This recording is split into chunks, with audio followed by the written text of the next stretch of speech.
وَلَقَدْ عَهِدْنَا إِلَىٰ آدَمَ مِن قَبْلُ فَنَسِيَ وَلَمْ نَجِدْ لَهُ عَزْمًا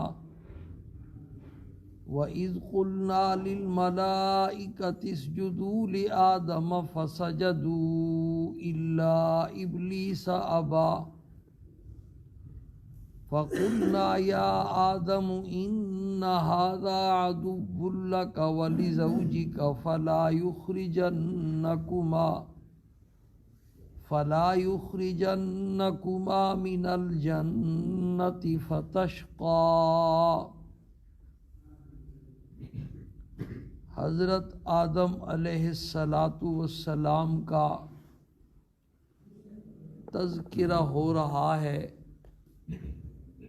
اور اس میں واقعے کا یہ حصہ بیان ہو رہا ہے کہ جب اللہ پاک نے تمام فرشتوں اور جنات کو آدم علیہ السلام کے سامنے سجدہ کرنے کا حکم دیا تو سب نے سجدہ کیا، صرف شیطان نے سجدے سے انکار کر دیا۔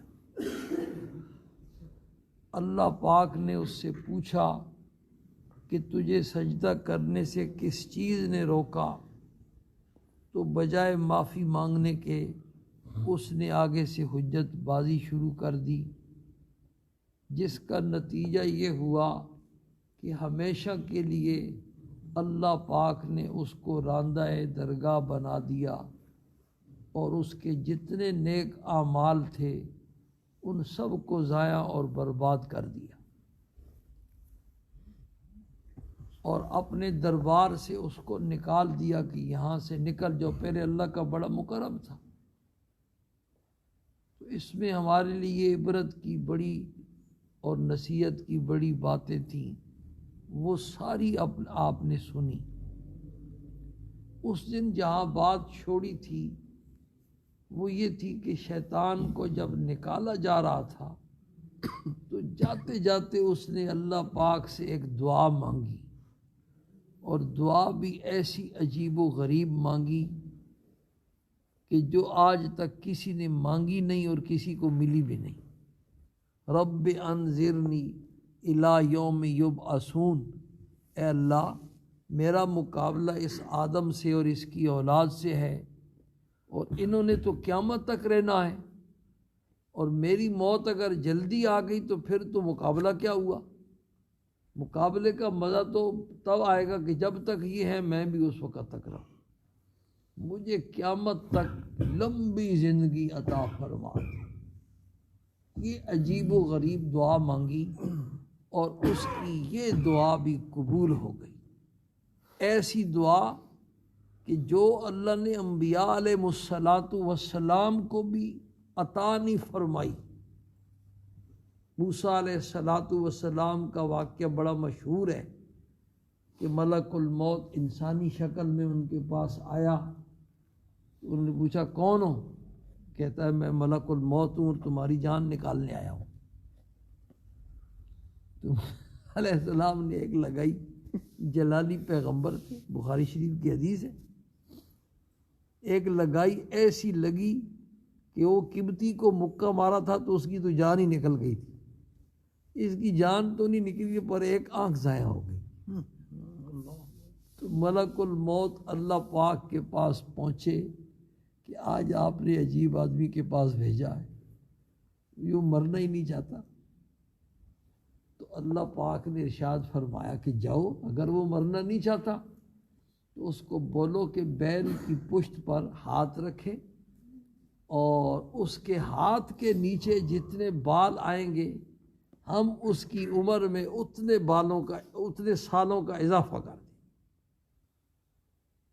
وہ میرا لاڈلا پیغمبر ہے، اگر نہیں مرنا چاہتا تو چلو ہم اس کو مہلت دے دیتے ہیں۔ ملک الموت آئے اور پھر آ کر کے صحیح اپنا تعارف کرایا۔ صحیح اس لیے مسئلہ یہ ہے کہ بندہ جہاں بھی جائے تو پورا اپنا پہلے تعارف کرائے، اگلا بندہ پتہ نہیں کیا کچھ کرے۔ مجھے مولانا عبداللہ شہید تھے نا رحمہ اللہ، جب بھی ان کا فون آتا تو کہتے میں مولانا عبداللہ بول رہا ہوں، تاکہ اگلا بندہ پہلے سے سمجھ جائے کہ کہاں کون بول رہا ہے.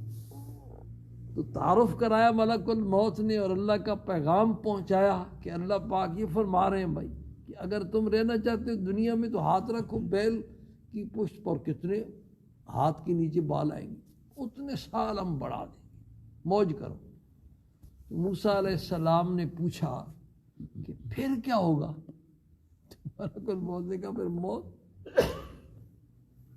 تو موسیٰ علیہ السلام نے کہا کہ پھر ابھی، البتہ اتنی میری خواہش ہے کہ مجھے بیت المقدس کے اتنے قریب کر دو کہ جتنا پتھر پھینکنے کا فاصلہ ہے تاکہ وہاں میری قبر بن جائے. حضور نے فرمایا صلی اللہ علیہ وسلم نے کہ اگر میں وہاں ہوتا نا تو کسیب احمر سرخ ٹیلے کے نیچے ان کی قبر ہے، میں تمہیں دکھاتا، یہ موسیٰ علیہ السلام کی قبر ہے. تو یہ ایک بات تو اللہ نے پیغمبروں کی بھی پوری نہیں کی اور شیطان کو دے دی. سلیمان علیہ السلام بیت المقدس بنا رہے تھے اور جنات سلیمان علیہ السلام کے حکم کے تابع تھے. جنات دھڑا دھڑ بیت المقدس کی تعمیر کر رہے ہیں، اور جنات کو اللہ نے بڑی طاقت دی ہوتی ہے، لگے ہوئے ہیں. اور اللہ کی طرف سے ایک ایسا نظام تھا کہ جو جن ذرا سی سرتابی کرتا تو فرشتے اس کو کوڑے مارتے. تو جنات ڈرتے تھے سلیمان علیہ السلام سے. سلیمان علیہ السلام کا وقت آ گیا اور ابھی کام باقی تھا. سلیمان علیہ السلام نے عرض کیا اللہ میں تو آنے کے لیے تو میں تیار ہوں، ہم تو اس لیے ڈرتے ہیں نا کہ ہم نے تو تیاری نہیں کی ہوتی ہے. اللہ کے جو نیک بندے ہوتے ہیں ان کو تو یہ یقین ہوتا ہے کہ یہ موت کیا ہے ہمارے لیے ایک نعمت ہے، دنیا کی ساری پریشانیوں سے کیا ہو جائے گا، چھٹکارا ہو جائے گا اور آخرت کی ساری نعمتیں مل جائیں گی. سب سے بڑی نعمت اللہ پاک کی ملاقات ہوگی، اپنے مرحوم رشتہ داروں سے کیا ہوگی، ملاقات ہوگی، جنت کی نعمتوں کے مزے آئیں گے. تو وہ تو تیار ہوتے ہیں اس کے لیے. وہ مشہور بعد میں سے بات نکل آتی ہے، حضرت فاطمہ الزہرا رضی اللہ تعالی عنہا کو آپ نے اپنی مرض الوفات میں کان میں ایک بات ارشاد فرمائی تو انہوں نے رونا شروع کر دیا. پھر دوسرے کان میں ایک اور بات ارشاد فرمائی تو انہوں نے پھر مسکرانا شروع کر دیا. تو حضرت عائشہ نے بعد میں پوچھا یہ عجیب بات ہے، یا رونا اور یا ہنسی؟ تو بعد میں پہلے تو انہوں نے انکار کیا کہ میں حضور کا راز فاش نہیں کرنا چاہتی. تو آپ کے انتقال کے بعد انہوں نے بتلایا کہ حضور نے پہلی دفعہ یہ ارشاد فرمایا تھا کہ میں اسی بیماری میں بس میرا وقت پورا ہے، میں جا رہا ہوں. ظاہر بات ہے مجھے آپ کی جدائی پر رونا آ گیا. پھر حضور صلی اللہ علیہ وسلم نے پھر مجھے جو ہے نا خوش کرنے کے لیے فرمایا کہ کیا تو اس پر خوش نہیں ہے کہ تو ساری جنتوں کی عورتوں کی سردار ہو. اور یہ بھی فرمایا کہ سب سے پہلے جو ہے نا دنیا سے تو آ کر کے مجھے ملے گی میرے خاندان والوں. اس پر میں مسکرا پڑی تھی خوشی. اب یہ دنیا سے جانے والی بات تو کیا ہے بھائی، موت ہے نا. تو وہ کیوں خوش ہوتے تھے؟ اس لیے کہ انہیں پتہ ہوتا تھا کہ ہم نے بس یہ دنیا میں یہ تکلیفوں کا گھر ہے بھائی، پریشانیوں کی جڑ ہے. یہ حضرت بلال حبشی رضی اللہ تعالی عنہ کا آخری وقت ہے اور بیوی پاس بیٹھ کر کے رو رہی ہے. یہ بیویاں جو ہے نا جھوٹ موٹ کے آنسو رو رہی ہیں. میرا کیا بڑی اور دل میں پتہ نہیں کیا کیا خیالی پلاؤ پکائے ہوتے ہیں اللہ. تو بیوی پاس بیٹھ کر کے کیا کر رہی ہے، رو رہی ہے. اور حضرت جو ہے نا بلال حبشی رضی اللہ تعالی عنہ ہنس رہے ہیں اور فرما رہے ہیں واہ واہ کیا مزے کی بات ہے، غدن نلقا محمدً و اصحابہ صلی اللہ علیہ وسلم، کل ہماری ملاقات اللہ کے پیغمبر سے ہوگی اور اپنے بچھڑے ہوئے دوستوں سے، صحابہ کرام سے ملاقات ہوئی۔ جو اللہ کے نیک بندے ہوتے ہیں نا وہ تو تیار ہوتے ہیں۔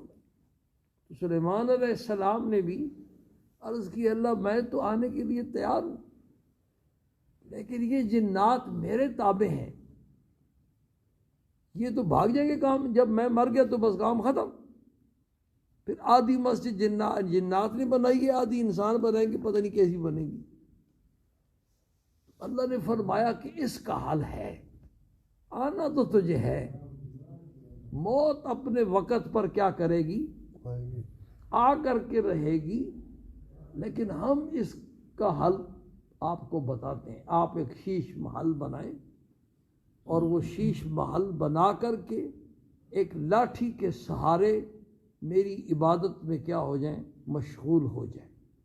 عین وقت پر ملک الموت آپ کا روح نکال لیں گے جو وقت طے ہے، لیکن وہ لاٹھی آپ کی میت کو سہارا دے کے رکھے گی اس وقت تک جب تک بیت المقدس کی تعمیر مکمل نہیں ہو جائے۔ سبحان اللہ، سبحان۔ چنانچہ ایسے ہوا، اور جنات پر ایسا رعب تھا کہ قریب کوئی نہیں آتا تھا، دور سے دیکھتے تھے کہ سلیمان علیہ السلام اس وقت کے لوگ لمبی عبادت کرتے تھے، اور پیغمبر تو ویسے بھی لمبی۔ سلیمان علیہ السلام عبادت میں مشغول ہے، دور سے دیکھتے اور اپنا کام دب کام کر رہے ہیں، دب کام کر رہے ہیں۔ عین وقت پر سلیمان علیہ السلام کی روح ملک الموت نے نکال لی، اور میت ان کی جو ہے وہ اس لاٹھی کے سہارے یوں کھڑی رہی جب تک اللہ کو کیا تھا، منظور تھا۔ 1 سال تک کھڑی رہی۔ جب اللہ پاک کو منظور ہوا کہ اب کام پورا ہو گیا ہے، اب جنات کو اطلاع دینی چاہیے اور ان کی تدفین کا انتظام ہو، تو پھر اس لاٹھی کو دیمک لگ گئی۔ تأکل من ساتا، یہ قرآن پاک کے الفاظ ہیں بھائی، سورہ سبا کے دوسرے رکوع میں اللہ پاک نے یہ واقعہ کیا کیا، بیان کیا۔ فلما قضینا علیہ الموت ما دلہم علی موتہ الا دابۃ الارض تأکل من ساتا۔ سلیمان علیہ السلام کی موت کی خبر جنات کو ایک کیڑے نے دی جو ان کی لاٹھی کو کھا رہا تھا۔ جب لاٹھی اندر سے کھوکھلی ہو گئی اور لاش کا بوجھ پڑا تو درمیان سے ٹوٹ گئی، اور سلیمان علیہ السلام کی میت نیچے گر پڑی۔ فلما خرّا، جب گر پڑے، تبینت الجن ان لو کانوا یعلمون الغیب ما لبثوا فی العذاب المہین، تو پھر جنات کو پتہ چلا کہ سلیمان علیہ السلام کا تو 1 سال پہلے انتقال ہو چکا ہے۔ پھر انہوں نے اندازہ لگایا نا، دیمک کو چھوڑا لاٹھی کے اوپر کہ 1 دن میں کتنا کھاتی ہے، 2 دنوں میں کتنا کھاتی ہے، اس طرح حساب لگایا کہ 1 سال ہو گیا تک۔ اللہ اکبر۔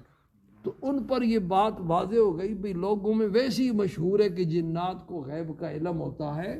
اگر غیب کا علم جنات کو ہوتا تو 1 سال تک یہ بگار میں نہ پکڑے رہتے، پہلے سے کام چھوڑ کے چلے جاتے۔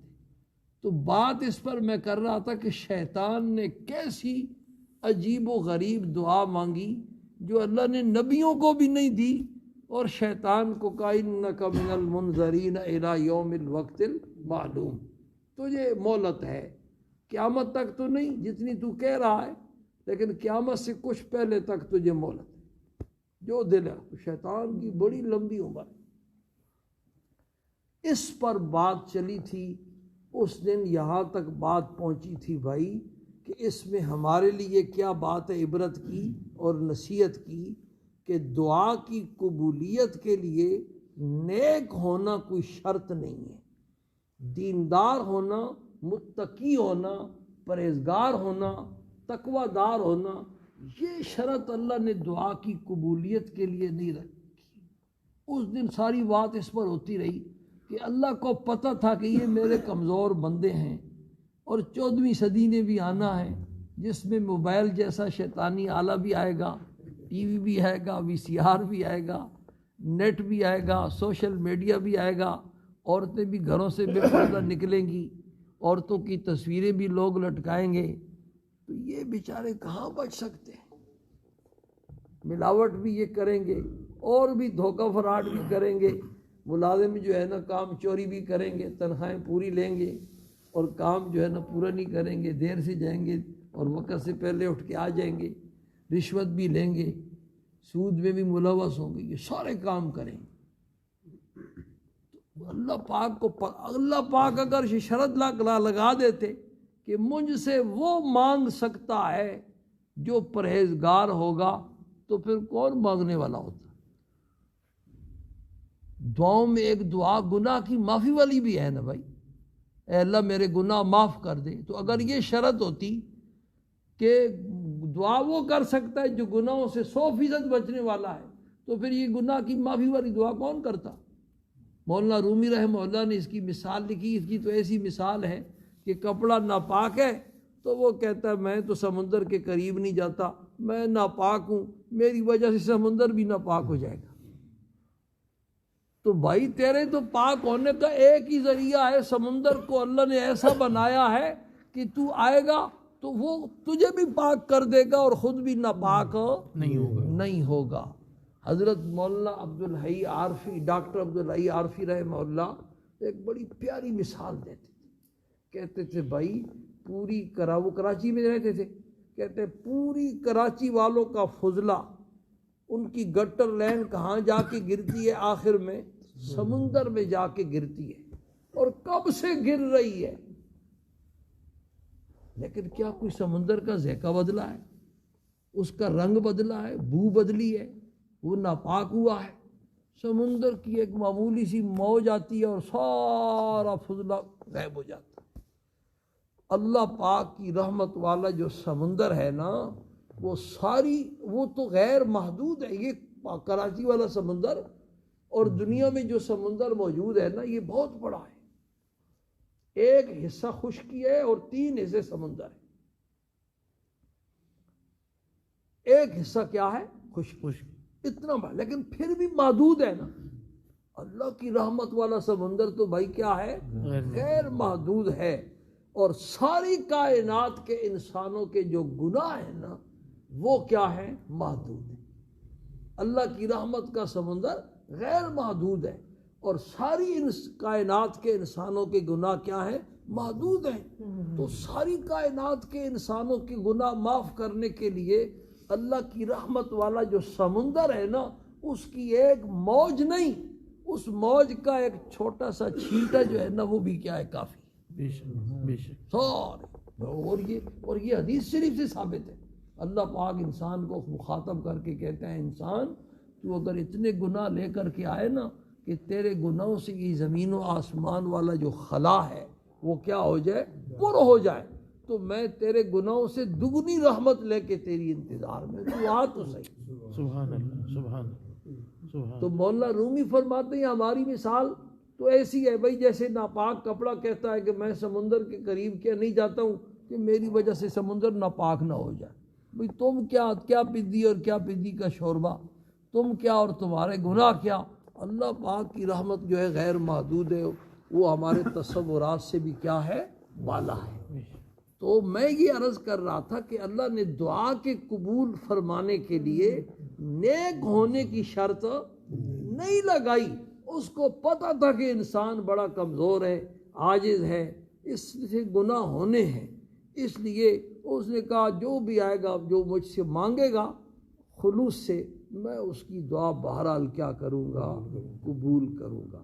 ابھی کچھ بات اور بھی باقی ہے، باقی انشاءاللہ اللہ پاک نے خیر کی تو کل، یہی بات چل رہی ہے ابھی۔ آخر میں ایک مسئلہ بھائی یوسف صاحب پچھلے ہفتے پورے نہیں تھے، ان کی عدم موجودگی میں انہوں نے بڑے مسئلے بیان کیے۔ یہ مسئلہ یاد دلاتے ہیں نا، تو پچھلے ہفتے مسبوق کے مسئلے کچھ بیان ہوئے تھے، ان میں ایک مسئلہ یہ یاد رکھیں کہ مسبوق امام کے سلام پھیرنے کے بعد جب اٹھے گا تو عبدہ و رسولہ تک پڑھ کر کے اٹھے، یعنی آخری قعدے میں جس کو پتہ ہے کہ میری ایک رکعت رہ گئی ہے یا 2 رہ گئی ہیں یا 3 رہ گئی ہیں، یہ جتنی رہ گئی سب کو میں بتاؤں گا انشاءاللہ، اللہ نے خیر کی۔ اس کا طریقہ یہ ہے کہ آخری رکعت میں باقی سارے لوگ درود شریف بھی پڑھیں گے اور دعا تک بھی کیا کریں گے، پڑھیں گے، اور امام کے ساتھ سلام پھیریں گے۔ اس نے سلام بھی نہیں پھیرنا، اور اس نے پڑھنا کہا تھا کہ بھائی عبدہ و رسولہ تک پڑھ کے پھر خاموش بیٹھ جانا ہے۔ امام صاحب جب سلام پھیریں گے تو پھر یہ کھڑا ہو جائے گا اور پھر ثنا سے شروع کر کے پھر آخر تک۔ لیکن اگر خدا نخواستہ تو پڑھ گیا بھول کے آخر تک پہنچ گیا تو وہ چونکہ امام کے پیچھے ہے نا، تو یہ اس دن مسئلہ بیان ہوا تھا کہ امام کے پیچھے جو بھول چوک ہوتی ہے وہ کیا ہوتی ہے، معاف ہوتی ہے۔ اس صورت میں اس پر کوئی سجدہ صاحب کیا ہوگا، واجب نہیں ہوگا۔ اللہ پاک